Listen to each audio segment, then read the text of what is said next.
지금요 초반에는 안철수 전 후보가 이 시점에서 당대표로 나서는 게 과연 온당하냐라는 게 논란이 됐었는데 중반 넘어가면서 서울시장 얘기가 계속 나왔습니다. 그래서 이 부분을 안철수 전 대표 포함해가지고 서울시장에 관한 얘기로 넘어가면서 같이 포함해서 이야기를 좀 나눠볼까 합니다. 좀 그걸 보죠. 다른 당에서 최근에 와서는 이제 서울시장 관련 얘기가 계속 나오고 있습니다. 아무래도요. 날짜가 이제 문재인 정부가 출범하고 다음 선거라는 것은 사실상 보궐선거든 뭐든 포함해가지고 내년 지방선거가 되기 때문에요. 가장 관심을 가질 수밖에 없을 겁니다. 좀 보죠.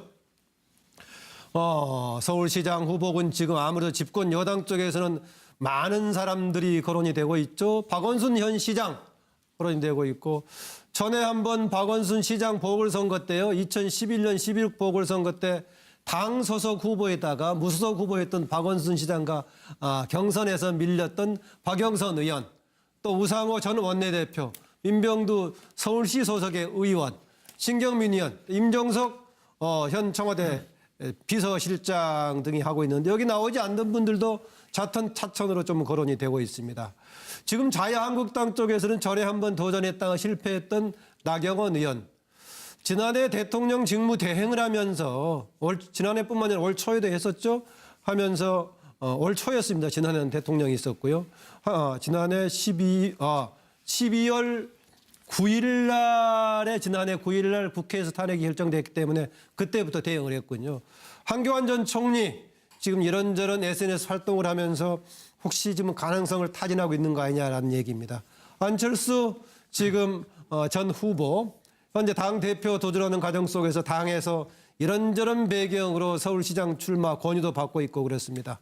한때 서울시장 재선까지 됐다가 2011년에 무상급식 주민투표를 통해서 파란을 일으키면서 정치적인 좌절을 겪었던 오세훈 전 시장 다시 도전하지 않을까 이런 거론이 되고 있는데 벌써부터 서울시장 후보군 관련 술렁이 되고 있습니다. 물론 서울시장 후보군에는요 수도권이 같이 맞물려 있기 때문에 경기지사 또의 때에 따라서는 인천시장도 같이 거론되기도 합니다.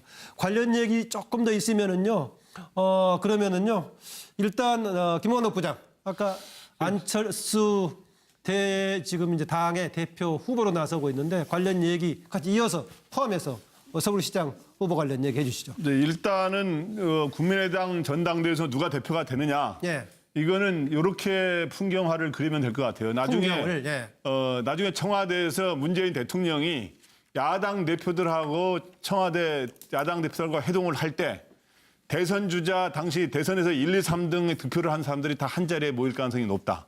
1, 2, 3등까지? 예. 과거에 1, 2등이 모인 적은 많이 있었죠. 예, 예 그렇죠. 과거에 이제 이번에 1, 3등도 있었습니다. 노태우, YS, DJ 뭐 이렇게. 그렇죠. 예. 아주 뭐 전문가시니까 잘 알아요.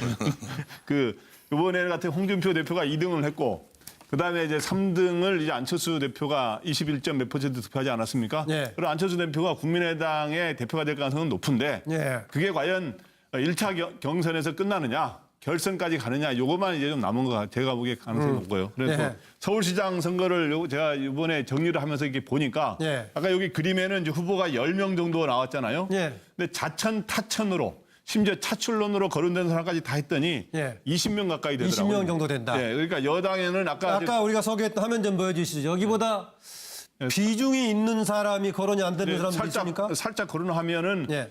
일단은 현재는 분위기상 부인하는 경우도 있는데 추미애 대표도 거론되다가 일단 부인을 그랬죠. 했으니까 예. 추미애 대표도 있고요. 예. 이재명 시장도 박원순 시장이 나오면 내가 나서지는 않지만 이렇게 했기 때문에 경기지사로 돌린 게 아니군요. 확실하게. 확실하게 돌린 건 아니기 때문에 이재명 청남시장. 예. 그다음에 조국 민정수석 차출론도 가끔 나와요. 가끔 지금 전에도 생각하면. 나온 적 있었죠. 예. 예. 그리고 국민의당에서는 김성식 의원이 거론되고요. 예. 그다음에 이제 바른정당에서는 유승민 후보 차출론도 또 있어요. 그다음 김용태 의원도 자천 타천 거론되고요. 그 자천이 좀 있죠. 예. 예, 그다음에 정의당에는 또 심상정 전 후보가 또 거론이 되고 있고요. 그동안은 경기지사에 도전을 했었는데 이번에는 또 서울시장. 그다음에 이제 한국당은 가능성은 굉장히 낮지만 홍준표 대표도 나서야 되는 거 아니냐. 뭐 이런 얘기도 있어요. 그래서 20명 가까이 되는데 대선 주자급을 따졌더니 소위 잠룡을 따졌더니 10명 가까이 되더라고요. 예, 그래서 내년 서울시장 선거는 굉장히 참 차기 전국 주도권을 누가 잡느냐 하는데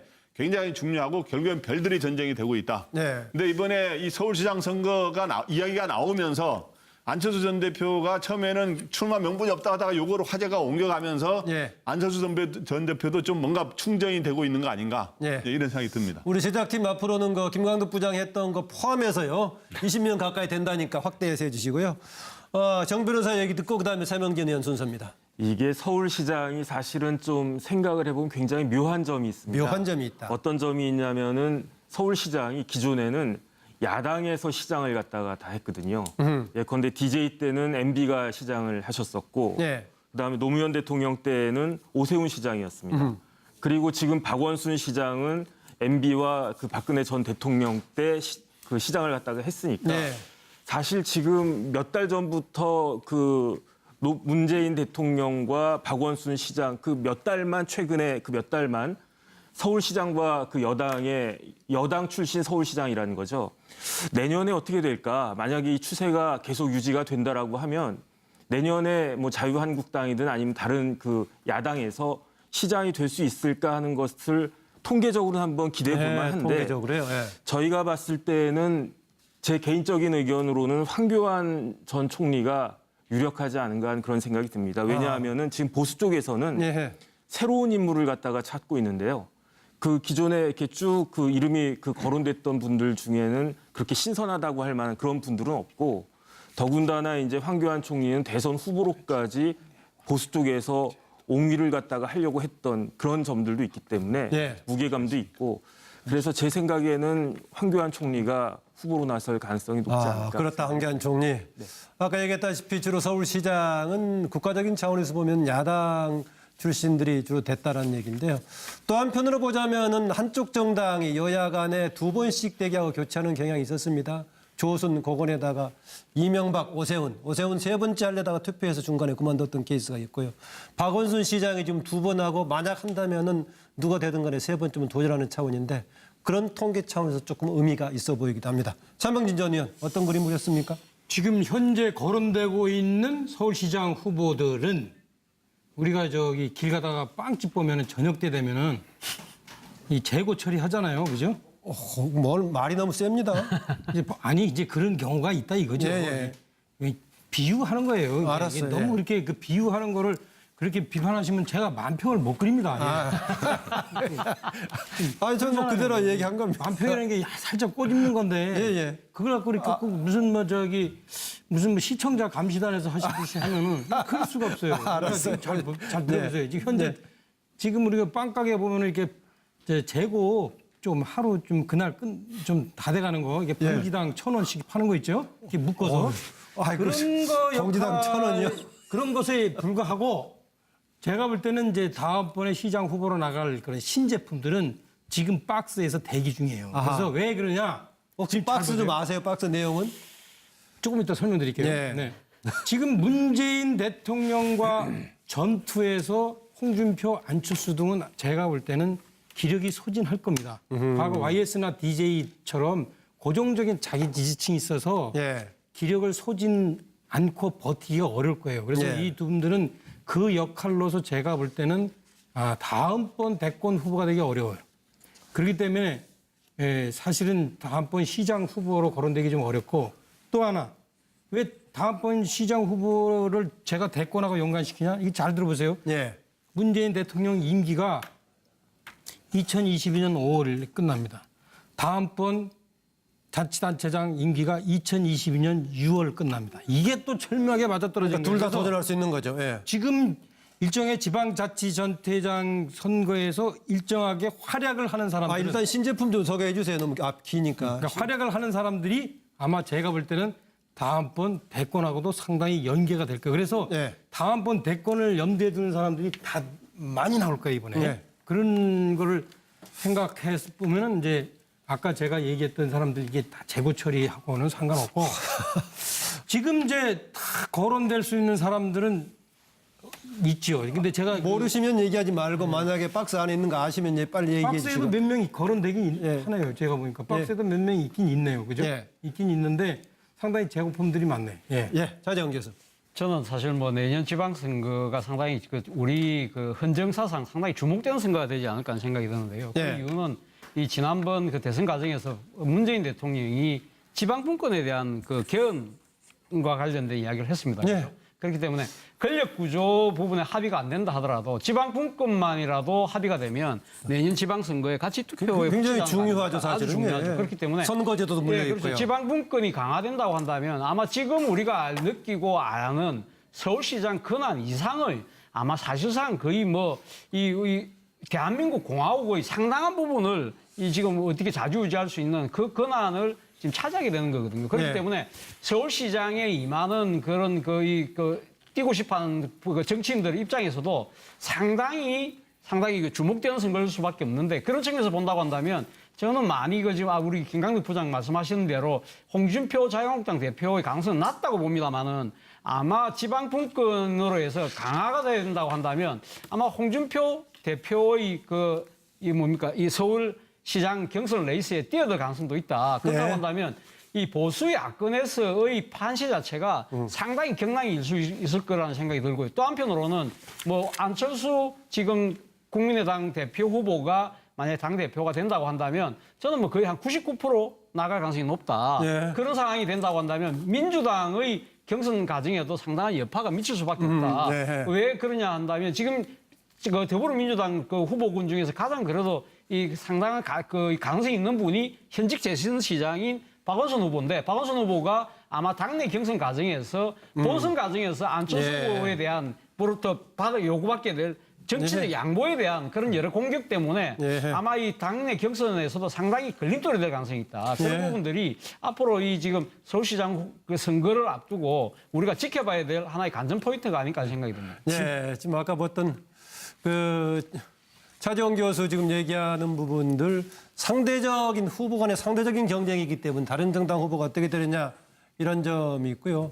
아까 차명진 전 의원이 얘기했던 재고라고는 그렇겠지만 신제품에 대한 기대 어떻게 나올지 모르겠습니다. 네, 이정우 실장. 두 가지만 사실 말씀드릴 게 뭐냐면 거기에 변수가 두 가지가 있어요. 하나는 재보궐선거입니다. 네. 지금 본부장님 말씀하셨던 20명 중에 사실은 많은 수가 재보궐선거를 노릴 수도 있어요. 네, 네. 8석이나 되거든요. 이미 재보궐선거가 4월 달에 이 8석을 이루어진다면 지금 원외인 분들 중에 이 재보궐이냐 아니면 지방선거냐를 놓고 고심할 사람들이 있으니까 예. 20명 중에 상당 부분을 또 빼야 되고 아하, 예. 두 번째는 개헌이라는 카드입니다. 이번 개헌이 지방선거에 함께 만약에 올려진다면 사실 개헌의 구조가 있잖아요. 우리 4년 중임제냐 아니면 분권형 냐 이것이 결정되면 또 거기서 이 상당 부분 또 이 개헌으로 말미암은 어떤 변수가 있기 때문에 그 두 가지 변수가 사실은 이번 서울시장 선거에 20명 중에 상당수가 빠져나가리라고 또 볼 수가 있죠. 네, 역시 좋은 지적 같습니다. 또 앞으로 돌아오는 4월에 보궐선거가 여러 군데 예정이 돼 있고 일부 또 겨냥하는 사람도 있기 때문에 그것도 변수로 봐야 된다. 참고로요, 예전에는 보궐선거가 1년에 4월, 10월 두 번 있었습니다만은 개정이 돼가지고 현재는 1년에 한 번 4월만 첫 주에. 그런데 있도록. 제가 알기로는 지방선거가 있는 6월 달이 있을 경우에는 4월 선거를 6월로 미뤘어요. 6월에 같이 아마 하기로 그 통합해서 통합해서 그렇게 하고. 그래서 함께 한다는 제가 아까 그래서 그러니까 빠져나간다는 같이 말씀을 드립니다. 하는데 그때 아마 서로 국회에서 이렇게 합의를 하게 되면 아마 통합해서 치르게 될 겁니다. 정계한 대표. 내년 서울시장 선거는 안철수 후보가 아마 관전 포인트를 하나 찍으라 그러면 안철수 후보의 출마 여부와 아하. 선전 여부가 될 것이다. 아하. 두 가지 측면이 크게 있죠. 현재 당세는 약하지만은 시장 선거에서는 중요한 변수다 이렇게 보군요. 그렇죠. 이제 정당 지지도보다는 인물 중심으로 치러지는 서울시장의 선거의 특징도 있고 네. 또 문재인 정부가 1년으로서 평가받는 시점에 지금과 네. 같은 고공 지지율을 유지할 수 지금하고는 있느냐. 환경이 조금은 다를 거다. 그렇죠. 여러 가지 이제 변수들이 생길 것이고 거기다가 박원순 시장과 안철수 후보 간의 또 특수관계가 있습니다. 지난번에 박원순 시장한테 지지율이 낮음에도 불구하고 후보를 양보했던 이런 것들이 어떤 분은 양보냐 아니냐 논란도 있긴 합니다만은 어찌됐든 양보든 선택이었던 이걸 가지고 안철수 후보가 서울시장이 되겠다고 하면 결국 시민들이 평가할 때는 안철수 후보가 우리 정치에서 꼭 필요한 차기 대권 주자로서 대통령이 될 만한 자격이 있다고 하면 의외로 서울시장 선거에서 선전할 가능성이 높고 그렇지 않고 안철수 후보가 더 이상 필요 없다고 하면 정치적으로는 완전히 예. 사라지는 그런 결과를 낳게 될 것인데 이런저런 사정을 종합적으로 봤을 때 안철수 후보의 출마가 아마 내년 서울시장 선거에서 굉장히 중요한 그런 상황을 연출할 것이다. 이렇게 저는 보고 있습니다. 네, 오늘 우리 패널들이 앞으로 다가올 서울시장 선거, 지방선거 관련해 여러 가지 주목되는 부분을 골고루 짚어줬기 때문에 어느 쪽이 좀 타당하지 않다고 하더라도 시청자들 여러 가지 변수를 같이 충분히 고려하면 많은 도움이 될 것 같습니다. 한 10초 정도 김광덕 부장 추가하겠다고요. 네, 그래서 내년 그럼 서울시장 선거에서 누가 이기느냐 이거를 물어보는 사람이 많은데 변수는 두 가지입니다. 저는 안 물어봤습니다. 네, 누가 이기느냐. 네. 근데 이제 내년은 그 두 가지로 결정돼 하나는 문 대통령 지지율이 결정을 할 거고 예. 그게 지지율이 내년에도 50% 이상이다 그러면 여당이 유리할 겁니다. 예. 그리고 또 하나는 구도가 어떻게 되느냐. 야당이 아까 문 공조를 대통령 해가지고 지지율 몇 퍼센트를 기준으로 해요? 저는 대통령 지지율이 50%나 55%를 넘으면 일단 여당이 유리하다. 네, 그런데 또 하나는 구도가 어떻게 되느냐, 대결 구도가. 그래서 야당이 일여다야 구도로 치러지면 여당이 유리하고 야당이 공조를 해가지고 예를 들어서 안철수 후보라든가 이런 사람 한 사람을 밀게 되면 야당이 유리할 수가 있다. 근데 이제 집권 보통 1년 차는 집권당이 굉장히 유리하게 됐고 집권 3년 차 이후는 야당이 유리했는데 내년은 2년 차인데다가 2년이 채 안 되는 올해 5월에 치르하지 않았습니까? 그렇기 때문에 내년은 변수가 좀 다양하게 있다 이렇게 보입니다. 네, 일단 내년에 지방선거 금무렵에 현 문재인 대통령에 대한 지지도가 50 내지 55에서 위쪽이냐 아래쪽이냐도 중요한 변수가 될 것이다. 현재 기세를 계속 밀고 갈 거라고 주장하는 여당의 일부에서는 상당히 듣기에 불편할 수도 있겠습니다. 그러면은요, 일단 김광덕 부장, 아까 안철수 지금 이제 당의 대표 후보로 나서고 있는데 관련 얘기 같이 이어서 포함해서 서울시장 후보 관련 얘기해 주시죠. 네, 일단은 국민의당 전당대회에서 누가 대표가 되느냐. 이거는 이렇게 풍경화를 그리면 될 것 같아요. 나중에 나중에 청와대에서 문재인 대통령이 야당 대표들하고 청와대 야당 대표들과 회동을 할 때 대선 주자 당시 대선에서 1, 2, 3등 득표를 한 사람들이 다 한 자리에 모일 가능성이 높다. 1, 2, 3등까지? 예. 과거에 1, 2등이 모인 적은 많이 있었죠. 예, 그렇죠. 과거에 이제 이번에 1, 3등도 있었습니다. 노태우, YS, DJ 뭐 이런. 그렇죠. 아주 뭐 전문가시니까 이번에 같은 홍준표 대표가 2등을 했고 그다음에 이제 3등을 이제 안철수 대표가 21점 몇 퍼센트 득표하지 않았습니까? 그럼 안철수 대표가 국민의당의 대표가 될 가능성은 높은데 그게 과연 1차 경선에서 끝나느냐, 결선까지 가느냐, 요것만 이제 좀 남은 거 제가 보기에 가능성이 높고요. 그래서 서울시장 선거를 제가 이번에 정리를 하면서 이렇게 보니까 아까 여기 그림에는 이제 후보가 10명 정도 나왔잖아요. 근데 자천 타천으로 하느냐 하는데 굉장히 중요하고 결국엔 별들이 전쟁이 되고 있다. 근데 이번에 이 서울시장 선거가 이야기가 나오면서 안철수 전 대표가 처음에는 출마 명분이 없다 하다가 요거로 화제가 옮겨가면서 안철수 전 대표도 좀 뭔가 충전이 되고 있는 거 아닌가 이런 생각이 듭니다. 우리 제작팀 앞으로는 김광덕 부장이 했던 거 포함해서요 20명 가까이 된다니까 확대해서 해주시고요. 정 변호사 얘기 듣고 그다음에 세명견 의원 순서입니다. 이게 서울시장이 사실은 좀 생각을 해보면 굉장히 묘한 점이 있습니다. 묘한 점이 있다. 어떤 점이 있냐면은 서울시장이 기존에는 야당에서 시장을 갖다가 다 했거든요. 예컨대 DJ 때는 MB가 시장을 하셨었고 그다음에 노무현 대통령 때는 오세훈 시장이었습니다. 그리고 지금 박원순 시장은 MB와 그 박근혜 전 대통령 때 그 시장을 갖다가 했으니까 사실 지금 몇 달 전부터 문재인 대통령과 박원순 시장 최근에 그 몇 달만 서울시장과 그 여당 출신 서울시장이라는 거죠. 내년에 어떻게 될까? 만약에 이 추세가 계속 유지가 된다라고 하면 내년에 뭐 자유한국당이든 아니면 다른 그 야당에서 시장이 될 수 등이 하고 있는데 여기 나오지 않는 분들도 차천으로 좀 거론이 되고 있습니다. 지금 자유한국당 쪽에서는 절에 한번 도전했다가 실패했던 나경원 의원. 지난해 대통령 직무 대행을 하면서 지난해뿐만 아니라 올 초에도 했었죠. 하면서 올 초였습니다. 지난해는 대통령이 있었고요. 지난해 12월 9일 날에 지난해 9일 날 국회에서 탄핵이 결정됐기 때문에 그때부터 대응을 했군요. 한교안 전 총리 지금 이런저런 SNS 활동을 하면서 혹시 지금 가능성을 타진하고 있는 거 아니냐라는 얘기입니다. 안철수 지금 전 후보 현재 당 대표 도전하는 과정 속에서 당에서 이런저런 배경으로 서울시장 출마 권유도 받고 있고 그렇습니다. 한때 서울시장 재선까지 됐다가 2011년에 무상급식 주민투표를 통해서 파란을 일으키면서 정치적인 좌절을 겪었던 오세훈 전 시장 다시 도전하지 않을까 이런 거론이 되고 있는데 벌써부터 서울시장 후보군 관련 술렁이 되고 있습니다. 물론 서울시장 후보군에는요 수도권이 같이 맞물려 있기 때문에 경기지사 또의 때에 따라서는 인천시장도 같이 거론되기도 합니다. 관련 얘기 조금 더 있으면 지금요 초반에는 안철수 전 후보가 이 시점에서 당대표로 나서는 게 과연 원당하냐라는 게 논란이 됐었는데 중간 넘어가면서 서울시장 얘기가 계속 나왔습니다. 그래서 이 부분을 안철수 전 대표 포함해가지고 서울시장에 관한 얘기로 넘어가면서 같이 포함해서 이야기를 좀 나눠볼까 합니다. 그럼 그걸 보죠. 다른 당에서 최근에 와서는 이제 서울시장 관련 얘기가 계속 나오고 있습니다. 아무래도요. 날짜가 이제 문재인 정부가 출범하고 다음 선거라는 것은 사실상 보궐선거든 뭐든 포함해가지고 내년 지방선거가 되기 때문에요. 가장 관심을 가질 수밖에 없을 겁니다. 좀 보죠.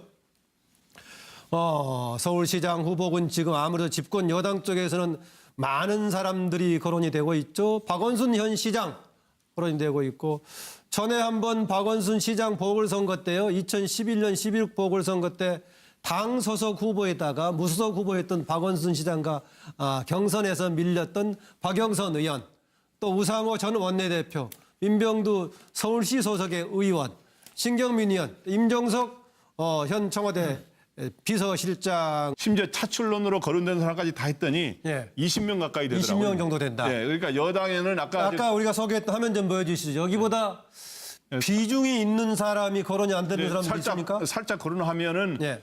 일단은 현재는 분위기상 부인하는 경우도 있는데 추미애 대표도 거론되다가 일단 부인을 그랬죠. 했습니다. 예. 추미애 대표도 있고요. 예. 이재명 시장도 박원순 시장이 나오면 내가 나서지는 않지만 이렇게 했기 때문에 경기지사로 돌린 게 아니군요, 확실하게. 확실하게 돌린 건 아니기 때문에 이재명 성남시장. 예. 그다음에 조국 민정수석 차출론도 가끔 나와요. 가끔, 지금 전에도 생각하면. 나온 적 있었죠. 예. 예. 그리고 국민의당에서는 김성식 의원이 거론되고요. 예. 그다음에 이제 바른정당에서는 유승민 후보 차출론도 또 있어요. 그다음 서울시장. 김용태 의원도 자천 타천 거론되고요. 그 자천이 좀 있죠. 예. 예, 그다음에 정의당에는 또 심상정 전 후보가 또 거론이 되고 있고요. 그동안은 경기지사에 도전을 했었는데 이번에는 또 서울시장. 그다음에 이제 한국당은 가능성은 굉장히 낮지만 홍준표 대표도 나서야 되는 거 아니냐 뭐 이런 얘기도 있어요. 그래서 20명 가까이 되는데 대선 주자급을 따졌더니 소위 잠룡을 따졌더니 10명 가까이 되더라고요. 네, 그래서 내년 서울시장 선거는 굉장히 참 차기 전국 주도권을 누가 잡는